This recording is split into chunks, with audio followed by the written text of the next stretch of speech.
Hello, I'm Michelle Crummell, and in this video I'm going to show you some tips for using TechMaker and some tips for using Overleaf. So we're going to get started by opening up a tech file that I've already created.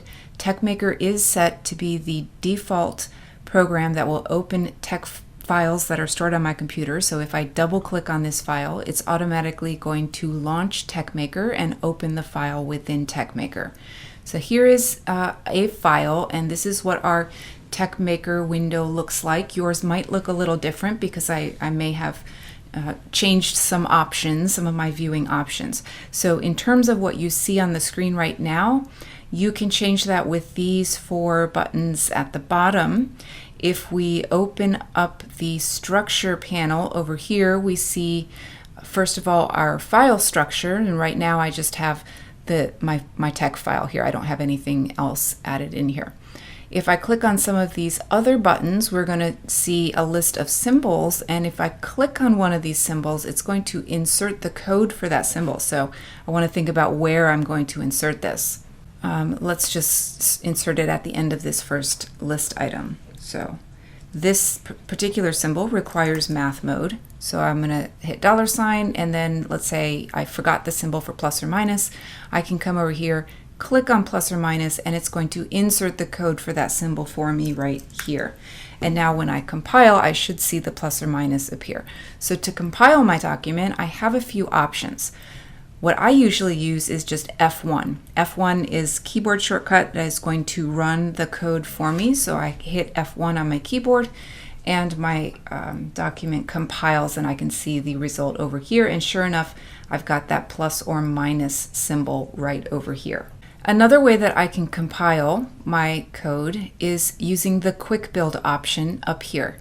And in this drop down menu, you can decide what's going to happen when you press on this arrow.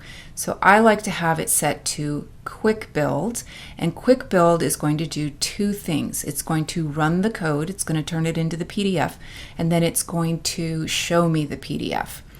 So we can change what quick build is doing in our preferences. If we go to TechMaker, preferences, quick build, right now when I run quick build, or when I press quick build, it's going to run PDF LaTeX plus view PDF. So you can see that there are quite a few other options that you could select instead, but this is probably the one that you're going to want to use.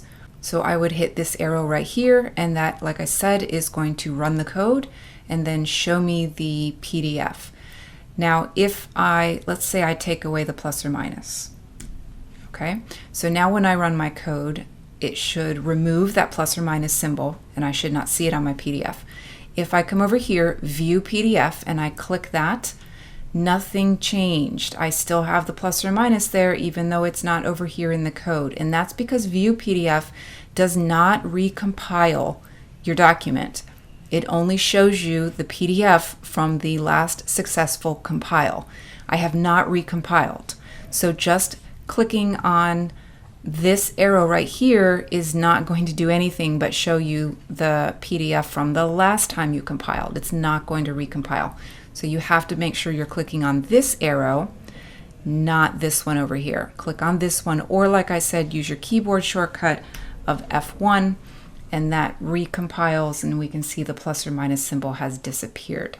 So you have other categories of symbols over here. We've got arrows, different symbols, brackets, Greek letters, most used symbols. This is going to populate automatically based on what you've clicked on in the past. And then we've got our favorites. The star here is a place where you can store your favorite symbols. So if there is something that you think you'll use frequently, maybe, I don't know, I'll just use this summation symbol. You can right click, add to favorites, and then you can quickly find it by clicking on that star icon and then just choosing it over here. If I click on this, it's going to insert that into the code, but I don't actually want that there. Okay, I'm going to go ahead and close the structure panel, so I'm not using it, so I don't want it to take up space on my screen. We have some other things that we can click on over here to call up some other commands. So if you need to start a new section, you can do that this way, and you can type the name of the section that you want. I'm not sure where I left my cursor, so this is probably going to put it in a bad place. In fact, let me cancel. Let's say I want to create a section right here. So I can go to section and I don't know what I want to call it, section 1. And I'll hit OK, and it's going to insert the code there to start this section for me. And then if I compile, we can see that it added section 1 for me there. You have other options that you can use. Just click on here to see what you've got, all of your different font sizes. This one can be helpful. It's hard to remember sometimes what the smaller font sizes commands are. If you want to use this one right here to make something bold, you want to highlight the text first. So let's say I want to have chain roll in bold. I would highlight chain roll and then I would click on the B, and you can see that it inserted /text BF, the curly brackets, and my text is inside. So now when I run my code, chain roll is in bold. Okay, so that can be a bit of a time saver. And same thing here with italics. Emphasis is another way to do italics. Here we've got some justification symbols. This one, and if you hover your mouse over here, it'll pop up a little box that tells you what it's going to do. So this is going to insert a new line. Here we're going to get $signs, a pair of $signs, etc. So you can look at these different options. A fraction is something that people frequently use, so that's handy to have it right here in this toolbar. Same with the square root.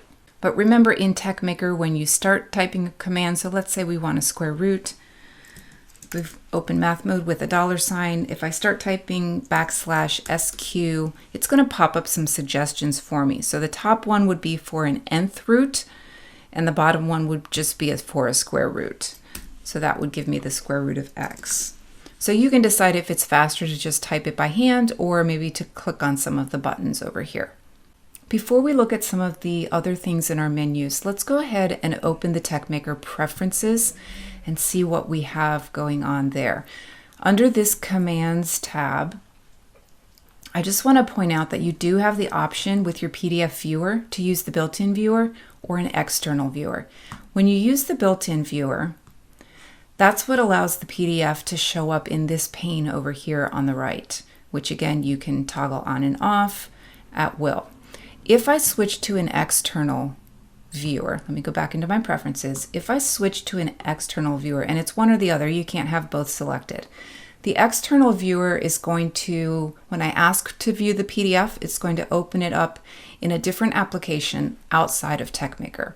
So by default, my computer uses Adobe Reader to open PDFs, so I'm pretty sure that's where it's going to open. So now you'll notice I don't have the option to view the PDF in a pane over here. That went away. So now when I want to view my PDF, so I can quick build, remember, will also run view PDF, or if I just want to view the last successful PDF, I can click here and that popped open in Adobe Reader. So there's my PDF. I prefer to have the built-in PDF viewer because I'm constantly looking at my PDF. I'm constantly compiling as I work to make sure that I catch any errors right when they happen. So let me go back into my preferences and go back to that built-in viewer. If you use something other than Adobe Acrobat, you can always change the path here. So click on this folder and then just go into your applications folder and find that executable file that will launch whatever PDF reader you have installed. Okay, so let's move on to Quick Build. Actually, nothing new to talk about here. I showed you how you can change the setting, but I'm confident that this is the one that most of you are going to want to use. Under the editor, if you change the font family or the font size here, it's not going to affect your PDF output. It's only going to affect this little text editor part of your screen. Okay, so it's not going to affect what's put on your PDF output document. Now, for the purposes of this video tutorial, I made my font size pretty large. 24 point is pretty large because I wanted you to be able to see the text clearly. When I'm working, I normally work with it at size 16. So that's more comfortable for my eye and I can see more of the code on my screen. This is normally the font size I work in. But again, you can change this. You can make it smaller, you can make it larger. So when I'm recording videos, I like to set it to 24. There are some options over here for you to consider. Word wrapping, I like to have word wrapping turned on. So in my text editor, let's slide this over. Here, we'll just slide that over some more. When I get, when I run out of room here, it's just going to wrap down to the next line. So I like that because I always want to see all of my code on the screen, but it does make this file take up a lot more space on the screen. So if that's not something you want, you can turn off the word wrap. Completion. So this is that auto completion, like when I started typing the code for a square root and it popped up a suggestion on how it thought I might want to complete that command, then you just hit enter when you like the suggestion. So that is, I find that to be a time saver. I like having the completion turned on. Show line numbers is also really useful, especially when you are trying to debug your code, because an error message will come up and tell you, hey, there's an error on line 14, and then it's very easy to find that in your code. You can just go right to line 14 and see the code. You'll notice that some lines don't have numbers next to them, and that's because of the word wrapping. So this technically, this part right here, it's not going to let me click on it because I have this other window open. This where it says to solve, this is not a separate line. It's part of the previous line, so it doesn't get numbered as a new line. Versus this empty line here, I had to hit return to get to this empty line and then return again to get to this line. So even though there's nothing there, this does count as a line number. Okay, back over to our preferences here. Back up your document every 10 minutes. You can certainly turn that on if that's important to you. The reason I don't have that turned on is because when you do have this turned on, then for all of the files you're working in, the compiler is going to, or the program is going to create this extra file. It's going to be also called tutorial 8, and it'll have the extension BAK. So in your folder, let's see if I still have that in the folder here, there would be another file that says tutorial_08.bak. And my folders, I just feel like have a lot of files in them as is, and I don't like having that extra file in there. But it's no big deal. If you want the safety of backing up your document every 10 minutes, you can do that. I almost always recompile more frequently than 10 minutes, so it's not really useful for me because every time you compile, it's going to save that file on your computer. So that acts as backing up every so often as well. Now this is a good time to point out, when I first launched this file, this tutorial8.aux.log and this .syntax.gz were not here. The only thing that was in here was this CMG project and then the tex file and the PDF. But while you are compiling your file, these other auxiliary files are being created. These helper files are being created. And they will stay in there and they will clutter up your folders, and you really don't need them. Once I close TeXmaker, I'm going to show you. I'm just going to come in here and close TeXmaker. Oh, it's not going to let me because I have this window open. Okay. So now let me try. Close TeXmaker. And look, those helper files disappeared. That doesn't happen automatically. That only happens because I set that up in my preferences to happen that way. But it helps just clean up the folder so I don't have a lot of extra unneeded files cluttering up my folders. So let me launch this again. I'm just going to double click on this to open that up. And if we look at that, we see we just have these two files. But now if I compile, or I could have stayed on this. No, I couldn't have. There we go. Okay, so now we've got all of those helper files in there. So how do we change that setting to get rid of those helper files when we don't need them? In your preferences, right here, you're going to make sure this box is checked. Launch the clean tool when exiting TeXmaker. So when you X out of the program, it's going to remove those extra files that are not needed. Okay, so we were looking at the editor window. Tab width, number of spaces, you can increase or decrease that as you like. So that would be when I'm working in my code and I want to indent by hitting tab. That's just how many spaces it will indent. So you can customize that. You can change the color of certain things. So you'll have to know the hex code for the color that you want. This is white. So the background that I'm working in, again, it's not going to affect your PDF output. It's just this editor panel here where you're typing your code. If you want the white background, there's a dark theme and there's a light theme. So if you like working with like white text on a black background, you can go with the dark theme. Or I don't know if it's white text actually. I don't typically use the dark theme. But right now the background color is set to white.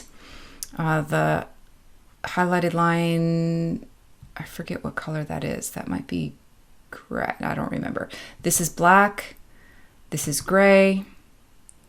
This is green. So when you're in math mode, it's going to show up as green. So you can customize that if you don't like the default colors. You can come in here and change the hex code.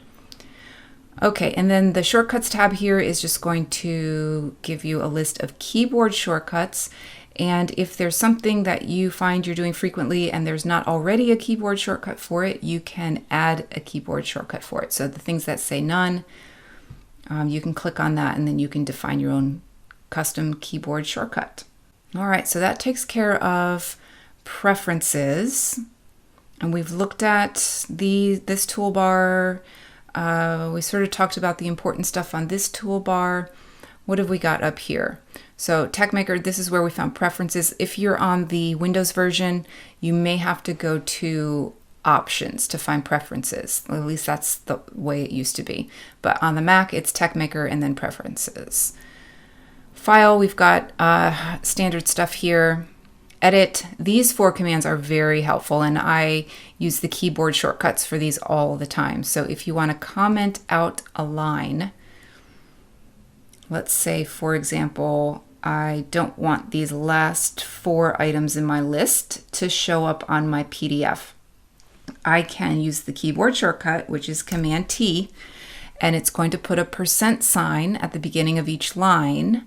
And so by line, I mean the numbered lines where they're numbered. And then when I click off of that, you'll see that it also changed the color to gray. So that's another indication to me that something is commented out. And what we mean by commented out is that the compiler will ignore that line of code. It will not even consider it when it is running your code. It's just going to ignore it when it gets to that line that's been commented out. So one use of commenting things out is, maybe you don't want something in your document. Let's compile. So there I just got rid of some of those questions. But you don't want to delete it because maybe you're uncertain and you want to show it later on. So I do that sometimes when I'm writing a quiz or a test. I have a question that I decide to omit, but I don't want to delete it because I think, well, maybe in the future, or if I'm making a makeup test, I might want to then turn on that question. So that's a good way. If you're troubleshooting and you're trying to figure out where an error is, commenting out a bunch of lines can really help you pinpoint exactly where the problem is and help you fix it. Now, to undo that to a bunch of lines at once, we can use the keyboard shortcut Command U, and that will make them all visible again. Another use for comments is just to leave little reminders for yourself, especially when you're first learning LaTeX. Maybe you don't, remember what a certain piece of code means. This, for example, on line 3, will remove paragraph indenting. So I could leave a comment here for myself. I just go to the end of the line, not the beginning, because then it won't run the code. At the end of the line, type your % symbol and make a note. So this will remove the indent. And it doesn't necessarily have to remove the indent, but the 0 is going to cause it to have an indent of 0 space. So I could put a number there instead if I wanted 10 EX. EX is a unit of measure. Then that would give me large indents, but I typically turn off indenting in my documents. So another good use for comments there. Indent and unindent would be not for the PDF output, not to confuse you because I was just talking about indenting here. This is the code that will affect the indenting in your output document. But sometimes you want to indent your code. So maybe we want to indent these lines right here. I can do that all at once if I hit, and I'm on a Mac, so it's Command Shift and then the right angle bracket, and that will indent. If I hit it again, it will indent more. So it's a good way to organize your code, make sure things are lined up that all belong together. And you can undo that or reverse that by Command Shift and then the left angular bracket. And again, if you forget the keyboard shortcut, you can always just access it from the menu here, or you can look and see what the keyboard shortcut is from the menu here.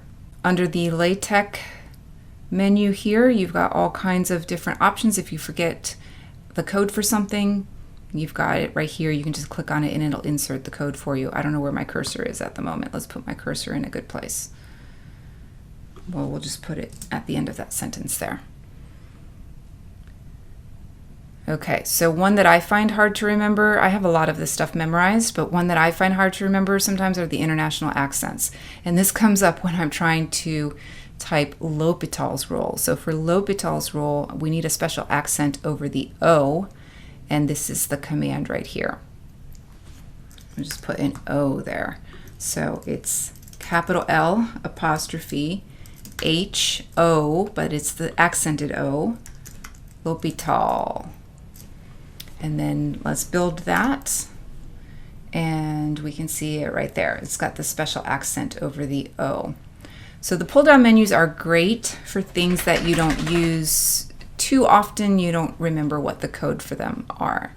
It is our math. We have other menus here.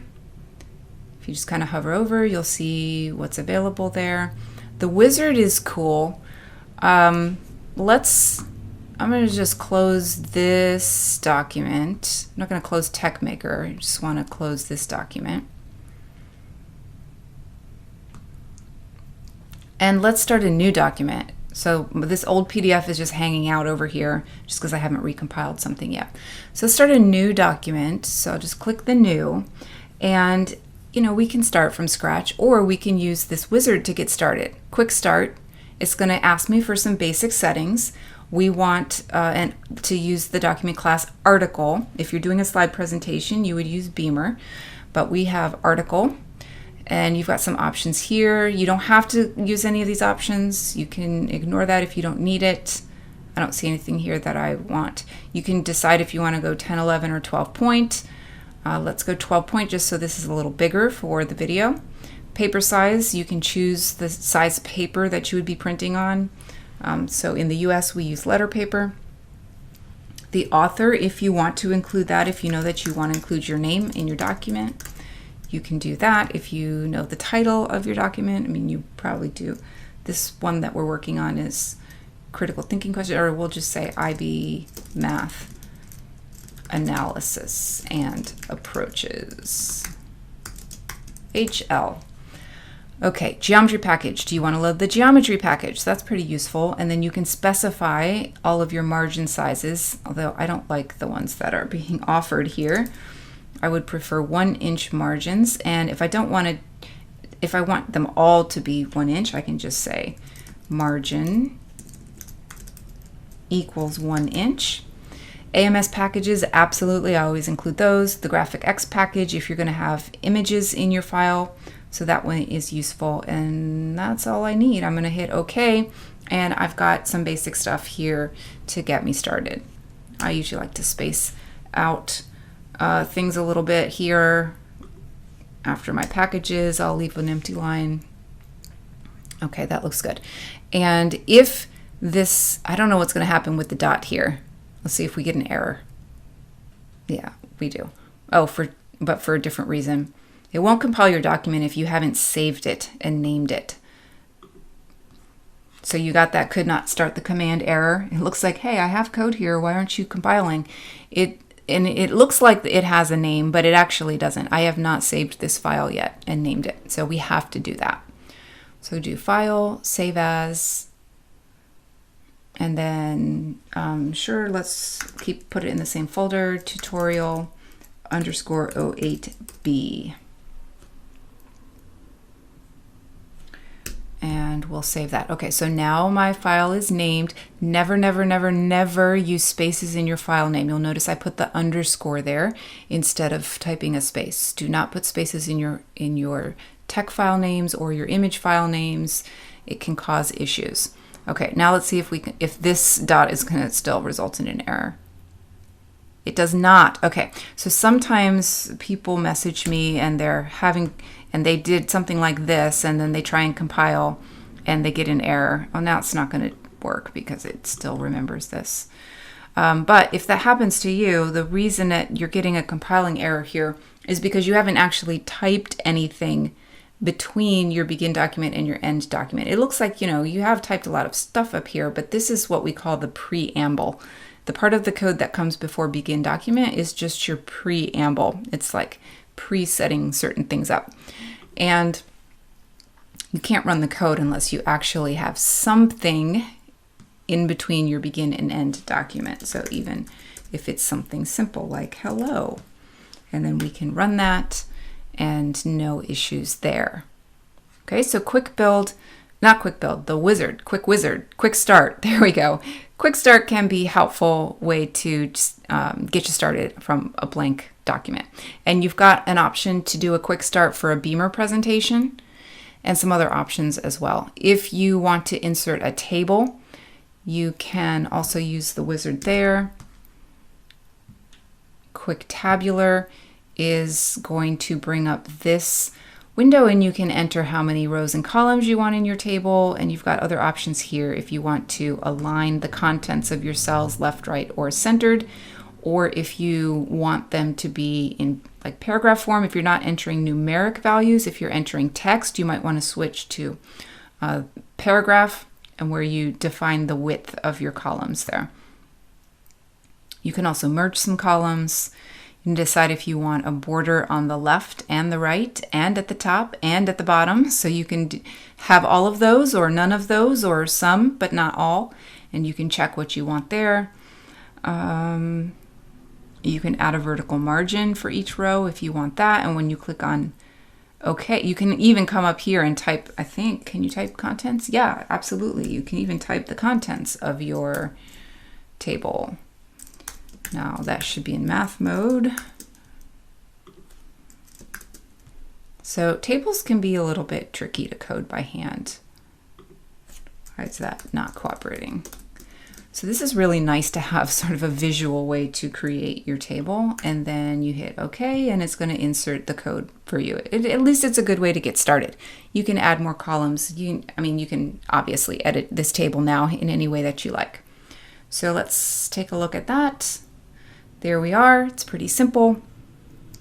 What else are we going to look at? Under user, I want to show you this. This is super helpful. I use this all the time. You can store bits of code and then just call them up instantly. So this is really great. When I am, let's see, which one do I want to look at? Well, if you want to add your own, you're going to go to Edit User Tags, and then click on one. You can only store up to 10, so click on, this one is empty. We could do a new one here, or we can just look at something I already have. So this is something that I use often, and I'm certainly not going to have this code memorized. But this is going to insert a little calculator symbol. So I often do this next to like calculator active problems if I'm assigning homework. So I have this stored under menu 8, and I can type the code. Let's say I want the little graphing calculator symbol right here. So the command is /calculator. And then I need to put the code for that in the preamble. So I'm going to come up here. Now I can come up to user tags, and then just either click here for calculator icon, or if I know the keyboard shortcut, it's just Shift F8. So I can just do Shift F8, and that inserted all of these lines of code here for me, so I don't have to have them memorized. Now, I have lots of little code snippets that I use over and over again, and I only have 10 slots to store them here in TeXmaker. So what I actually do is open Google Keep, and I store all of my code snippets on separate little Google Keep notes, and so I can always find them easily there as well. That's another tip for you. Okay, so that is looking good, and now when I run this, I've got my little calculator symbol in front of hello. Okay, view, you can turn on and off different toolbars, options, help. So notice under help, you do have access to a LaTeX reference and a user manual. The user manual is going to help you with TeXmaker specific stuff. That opened that up in a separate window here. But you can learn all about TeXmaker and the different options. And if you're having trouble with some aspect of TeXmaker, that can be helpful. You also have the LaTeX reference, which you can look up different types of commands. So if you want to learn more about equation arrays, you can click here and then read more about equation arrays and get some sample code and some explanation on how that works, or any packages you might need. Like this one, it tells you have to use the AMS math package if you're going to use an equation array. So that can be a great resource for you as well. Okay, let's switch over to Overleaf, and I'll show you how to do a few things here. So I am logged in. If I want to start a new project, I'm going to click on New Project, Blank Project. Notice that there are lots of templates available though, and Overleaf has a template library with tons and tons and tons of templates that you can use, which is really great. If you're typing up a science lab report, they have some templates that you can start with, resumes, all kinds of things. But we're just going to go with Blank Project. And we will again call this tutorial 8 Overleaf. And that's just the title of the project. But notice that when we create this, that's not the title of the file. I told you never put spaces in your file name. And I did put spaces in the title, but that is not the name of the file. The name of the file is what we see right over here, main.tech. And I always recommend to my students when they're using Overleaf to change the name of that file, because every time you start a blank project in Overleaf, it's going to call the file main.tech. And so it just gets confusing when you have lots of files that are different, but they're all called main.tech. So I always recommend renaming that. We'll call this tutorial 8C. There we go. And you can, in this pane is like the structure pane that we had in TeXmaker. So if you do add more files to this project, they will appear in the list here. If you want to go back to the main menu, you would think that you should click on menu, but that is actually not going to take you back to the main menu. If you want to go back to the main menu, you click on this arrow right here, and that's going to take you back to this main screen here. So now to go back to my project, I can just click here. And we've got some basic code here to get us started. If you don't like what's here, you certainly can type over it or delete it and start with something else. You can, if you're loading a template, you'll have lots of code in here for you, and you can just edit it as you need to. So I'm not going to do much with the code. I just want to point out where certain things are in Overleaf and also show you how you can download copies of your TeX file and your PDF document in case you need to send it to someone or submit it to your teacher.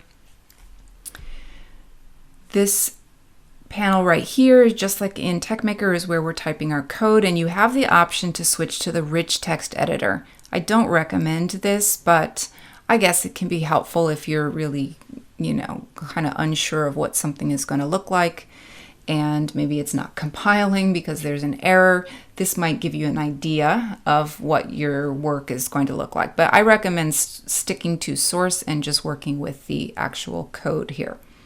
When you're ready to run your code, you're going to click on Recompile, and then it will refresh and show you your PDF output over here on this panel. If you are working on a small screen and this is very tiny and you can't see it very well, you can also collapse some of these panes. So you can click on right here to go full screen, and now it's just the PDF. So you get a nice big zoomed in view of your work, and then you can go back to split screen. You can also drag this separator to the left, which will increase the size here and has the same effect as zooming in. Or you can drag it to the right. This side will get smaller, this side will get larger. So you have some options there. You can also close these panels using these little arrow symbols right here. So now I've hidden that PDF panel and then I can bring it back like so. If you want to share your document and have multiple people working in this same document, you can do that. So here's what I recommend for my students. When you want to share a document, don't use this option here where it says share with your collaborators. I mean, intuitively, it seems like that's what you should do, right? You type in someone's email address and then you share it with them. Well, in the free version of Overleaf, you are limited to how many people you can collaborate with. And so another option, instead of doing that, would be to turn on link sharing up here. Turn on link sharing, and then anyone with the link can edit your project if you share this link with them. Or anyone with the link can view your project if you share this URL with them. Okay, so if you are working in a group of 4, for example, this is the way you want to go. Turn on your link sharing. Anyone with the link can edit the project. Send your collaborators this link and they will all be able to work in the document with you. You can also turn on chat. And so if multiple people are working in the document, you can have a chat message going on about certain things. You also have the option of commenting. Commenting in TeXmaker is gray. When you comment here in Overleaf, it's this bright blue. So it's really easy to see the I like that. Maybe I'll change that in my TeXmaker and make it blue instead. So it's easy to see comments. That's another way you can communicate with people, is by leaving comments in parts of the code, but the chat is another option for you. Okay, let's say you're done with your project and you want to download a copy of your PDF. So that is very easy to do. You just click on this icon right here and it downloads the PDF for you. And then you can open that on your device and it'll open in whatever PDF viewer you normally use. So there's my PDF. And it downloaded it by default into my downloads folder, so I can find it there on my computer. If you want to download your TeX file, that is not quite as easy. In fact, it's much more difficult to do that, especially for my students who are working on a Chromebook. But if you want to download your TeX file, you're going to come over here and click on Menu, the thing that you think would take you back to the main menu, but it doesn't. So click on Menu, and then you've got 2 options here. If you click on PDF, it's going to download the PDF, but frankly, the other way to do it was easier. Or you can click here that says Source. So that's what you're going to want to do. You want to click on Source, and it's going to download, not your TeX file, it's going to download a zip folder.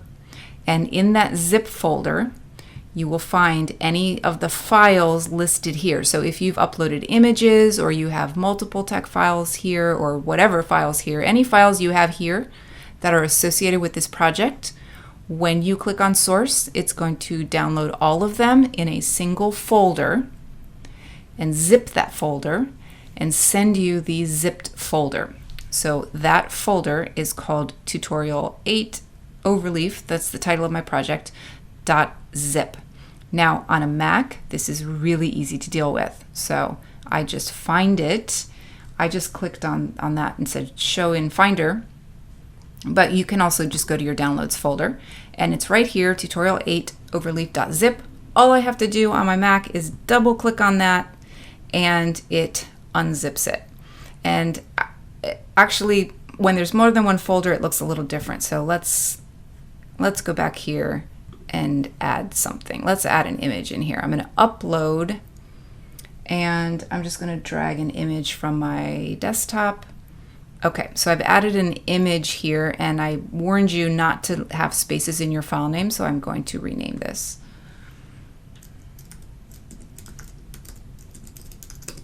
Okay, so now I have an image and a TeX file, and I want to download at least my TeX file, but really it makes sense to download both because no one can run your TeX file if they don't have a copy of the image. You'll get a compiling error.